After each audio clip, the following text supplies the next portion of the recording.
السلام علیکم ورحمۃ اللہ وبرکاتہ۔ کمرے میں مکمل اندھیرا تھا، ہاتھ کو ہاتھ سجائی نہ دیتا تھا۔ اے سی سے کمرہ بہت ٹھنڈا ہو رہا تھا۔ اس کے باوجود میری ساس نے اپنے ساتھ بستر پر برف رکھی ہوئی تھی۔ مجھے پہلے ہی ٹھنڈ لگ رہی تھی، اوپر سے رہی سہی کسر بستر پر برف نے نکال دی تھی۔ میں نے اے سی کی سپیڈ کم کرنی چاہی، لیکن ساس نے مجھے کم کرنے نہ دی۔ یوں تو میری ساس بہت اچھی تھی، مجھے اپنی بیٹی کی طرح سے رکھتی تھی، بلکہ بیٹیوں سے بھی بڑھ کر مجھ سے پیار کرتی تھی۔ شاید ان کی کوئی بیٹی نہیں تھی اس لیے، مگر ان کی کچھ حرکتوں سے مجھے چڑ سی تھی، لیکن میں ان کی وہ تمام حرکتیں خاموشی سے برداشت کر لیتی تھی۔ وہ بھی تو مجھے مہارانیوں کی طرح سے رکھتی تھی، میرے کسی کام میں کوئی میخ نہیں نکالتی تھی، اور نہ ہی کہیں آنے جانے پر کبھی منہ بناتی یا پابندی لگاتی۔ میرے شوہر دبئی میں رہتے تھے، اور گھر میں ہم دو ہی عورتیں تھیں۔ ہم کرائے کے مکان میں رہتے تھے۔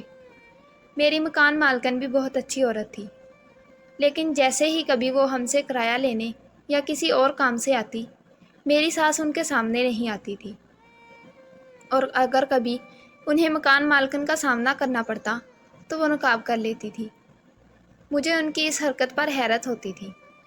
کئی بار میں نے ان سے پوچھا بھی، لیکن وہ ہمیشہ مجھے کسی نہ کسی بہانے سے ٹال دیتی تھی۔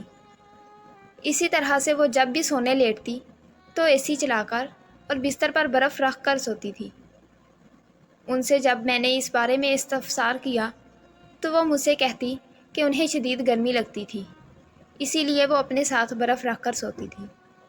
ایک رات میں اور ساس سو رہے تھے کہ اچانک مجھے کچھ عجیب و غریب سی آوازیں آنی شروع ہوئی۔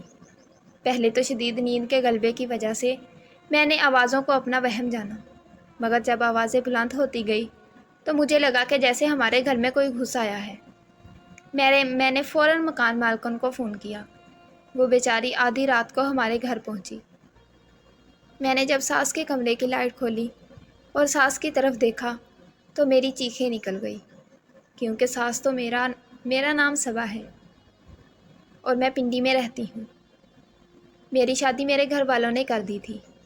میرے شوہر اکلوتے بیٹے تھے، اور سسر کا انتقال میرے شوہر کے بچپن میں ہی ہو گیا تھا۔ گھر میں بس ہم دو ہی خواتین تھیں۔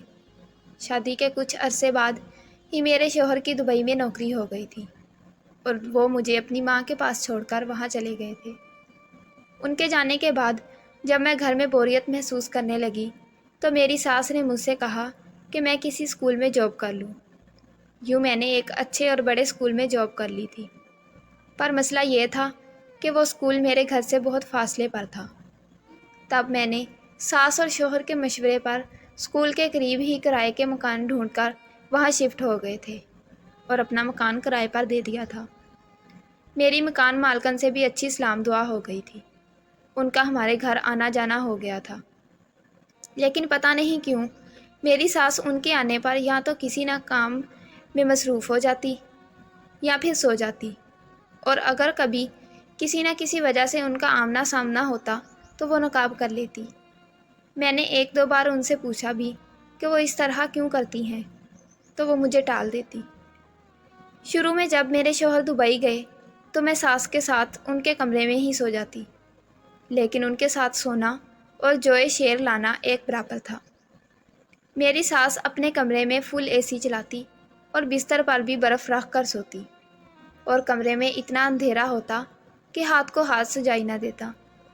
مجھے جب ٹھنڈ لگتی اور میں اے سی کو ہلکا کرتی یا نائٹ بلب جلاتی تو وہ مجھے سختی سے منع کر دیتی۔ میں نے ان سے دریافت کیا تو انہوں نے مجھے سختی سے ڈانٹ دیا۔ مجھے برا تو بہت لگا، لیکن وہ اور باتوں میں میرے ساتھ اتنی اچھی تھی کہ میں نے ان کی ڈانٹ خاموشی سے سن لی اور کسی کو کچھ نہ کہا۔ ان کی ڈانٹ خاموشی سے سن لی اور کسی کو کچھ نہ کہا۔ ہاں، ان کے اس رویے کی وجہ سے میں نے اپنا کمرہ الگ کر لیا تھا۔ ایک دن میں رات کو سو رہی تھی کہ مجھے کچھ عجیب و غریب سی آوازیں سنائی دی۔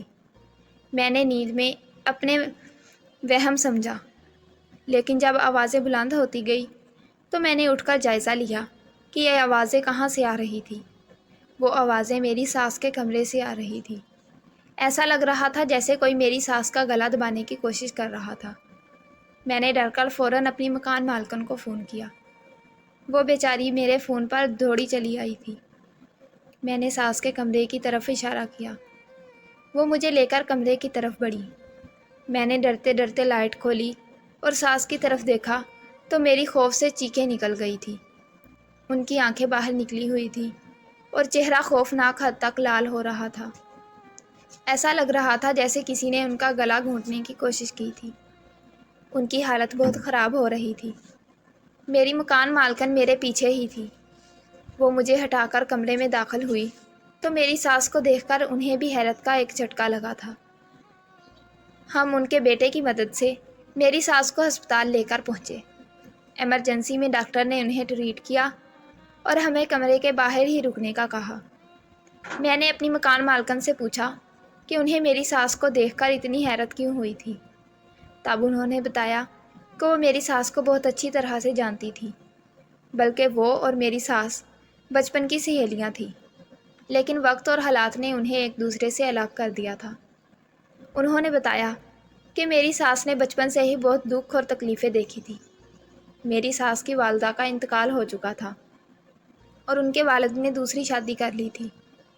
ستیلی ماں کا رویہ عموماً جیسا ہوتا ہے ویسا ہی رویہ ان کی ستیلی ماں نے ان کے ساتھ کیا تھا، مگر وہ کبھی اپنی زبان پر حرف شکایت نہ لائی تھی۔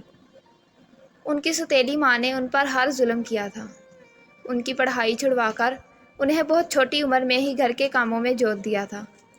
ایک دفعہ میری ساس نے اپنے والد سے ستیلی ماں کی شکایت کی تو ان کی ستیلی ماں نے ان کے والد کے سامنے تو ان سے معافی مانگ لی تھی، مگر اگلے دن ہی ان کے گھر سے جاتے ہی انہیں بہت بری طرح سے زد و کوب کیا اور ان سے کہا کہ اگر وہ دوبارہ اپنے والد سے ان کی شکایت کریں گی تو وہ انہیں زندہ جلا دیں گی۔ میری ساس اپنی ستیلی ماں سے ڈرنے لگی تھی اور پھر دوبارہ کبھی اپنے والد سے ان کی شکایت نہ کی تھی۔ جب میری ساس شادی کی عمر کو پہنچی تو ان کی ستیلی ماں نے ان کی شادی ایک نشئی اور جواری سے کر دی۔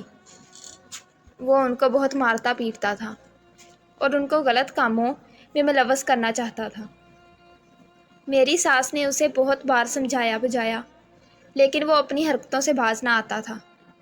جب میری ساس نے اپنے شوہر کا رویہ اپنے والد کو بتانا چاہا تو ان کی ستیلی ماں نے ایک بار پھر یہ کہہ کر ان کے لیے تمام راستے مسدود کر دیے کہ اب ان کے والد میں اتنا دم خم نہیں رہا کہ وہ ان کے گھر کے مسئلوں میں اپنی جان ہلکان کرتے پھرے۔ میری ساس ایک بار پھر سے اس شخص کے رحم و کرم پر آ گئی تھی۔ اب ان کا ایک بیٹا بھی ہو چکا تھا، لیکن وہ شخص پھر بھی نہیں بدلا تھا۔ جب ان کا بیٹا کچھ بڑا ہوا تو میرے سسر کا انتقال ہو گیا تھا۔ میری ساس ایک بار پھر بے آسرا ہو گئی تھی۔ وہ دوبارہ اپنے والد کے گھر گئی تو ان کی ستیلی ماں نے انہیں گھر میں گھسنے تک نہ دیا تھا اور وہ دروازے سے ہی واپس آ گئی تھی۔ میری ساس زیادہ پڑھی لکھی بھی نہیں تھی کہ انہیں کوئی نوکری وغیرہ مل جاتی۔ وہ بیچاری در در کی ٹھوکریں کھانے لگی تھی۔ میری ساس کے پاس کوئی ایسا نہ تھا جس سے وہ اپنے غم بیان کرتی، سوائے میری مکان مالکن کے۔ لیکن وہ خود حالات سے مجبور تھی تو وہ سوائے ان کی دکھ بھری باتیں سننے کے اور کچھ نہ کر سکتی تھی۔ میری ساس اپنے بیٹے کو ایک اچھا مستقبل دینا چاہتی تھی۔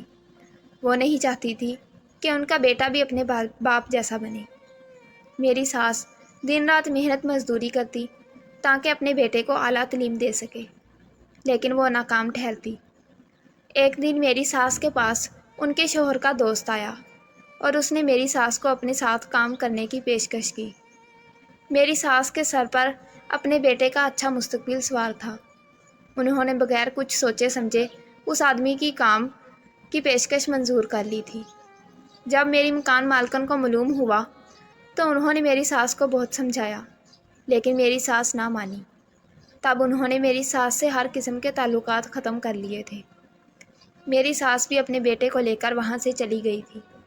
انہوں نے اپنے بیٹے کو اعلیٰ تعلیم کے لیے ہاسٹل میں داخل دلوا دیا اور خود اس شخص کے ہاتھوں اپنی عزت کا سودا کرے رہی تھی۔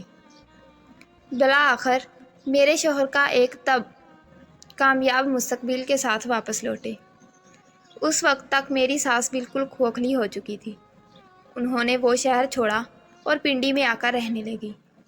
اب انہیں اپنے بیٹے کے سر پر صحرا سجانے کا شوق ہوا اور یوں انہوں نے اپنے بیٹے کی شادی مجھ سے کر دی تھی۔ جب میرے شوہر نوکری کے لیے دبئی چلے گئے اور مجھے گھر میں بوریت ہونے لگی تو انہوں نے مجھے اسکول میں جاب کا مشورہ دیا تھا۔ اصل میں وہ مجھے گھر سے زیادہ دور رکھنا چاہتی تھی تاکہ مجھے ان کی بیماری کے بارے میں علم نہ ہو سکے۔ وہ کینسر میں مبتلا ہو چکی تھی اور جب وہ کینسر کی دوائیں کھاتی تو ان کے جسم میں آگ سی لگنے لگتی تھی اور وہ سوتے وقت اے سی چلاتی تھی اور بستر پر برف رکھتی تھی۔ وہ کمرے میں اندھیرا بھی اسی لیے رکھتی تھی تاکہ اگر کبھی ان کی رات میں طبیعت خراب ہو تو میں ان کا چہرہ نہ دیکھ سکوں۔ میری مکان مالکن کو انہوں نے دیکھتے ہی پہچان لیا تھا، اسی لیے وہ ان کا سامنا کرنے سے کترانے لگی تھی۔ وہ نہیں چاہتی تھی کہ کبھی مجھ پر یا ان کے بیٹے پر ان کے کام کا راز کھلے۔ میں نے اپنے شوہر کو اپنی ساس کی طبیعت کے بارے میں بتا دیا تھا اور وہ وہاں سے فی الفور چل پڑے تھے۔ تقریباً رات بھر کے انتظار کے بعد ڈاکٹر نے انہیں روم میں شفٹ کر دیا تھا۔ میں جب ان کے پاس گئی تو وہ مجھ سے نظر تک نہیں ملا پا رہی تھی۔ میری مکان مالکن بھی وہی موجود تھی۔ میں ان دونوں کو کچھ دیر اکیلا چھوڑ کر کمرے سے باہر آ گئی۔ تھوڑی دیر بعد جب میں واپس لوٹی تو میری ساس نے مجھے اشارے سے اپنے پاس بلایا اور بڑی مشکلوں سے ٹوٹے پھوٹے الفاظ میں مجھ سے اپنے بیٹے کے سامنے ان کے راز کو افشا نہ کرنے کا وعدہ لینے لگی۔ وہ نہیں چاہتی تھی کہ اب ان کے آخری وقت میں ان کے بیٹے پر یہ راز کھلے کہ اس کی ماں کوئی برا کام کرتی تھی۔ میں نے ان سے وعدہ کیا۔ وہ پھر سے رونے لگی تھی۔ میں نے انہیں بہت سمجھایا کہ وہ اس طرح سے نہ روئیں، لیکن ان کے آنسو تھمنے کا نام نہ لیتے تھے۔ میرے شوہر کے پہنچنے سے پہلے ہی ایک دفعہ پھر ان کی طبیعت بگڑی تھی۔ ڈاکٹر انہیں لے کر فوراً ICU گئے، لیکن اس بار وہ جانباز نہ ہو سکی اور اپنے خالق حقیقی سے جا ملی۔ میرے شوہر دبئی کی نوکری سے استعفیٰ دے دیا تھا اور اپنے ملک میں ہی دوسری نوکری کر لی تھی۔ ان کو آج بھی نہیں معلوم کہ ان کی ماں کی موت کی اصل وجہ کیا تھی۔ وہ بس یہی جانتے ہیں کہ ان کی ماں کو کینسر ہوا تھا۔ کچھ عرصے بعد میرے شوہر نے نوکری چھوڑ کر اپنا کاروبار کر لیا تھا جو خوب ترقی کرنے لگا۔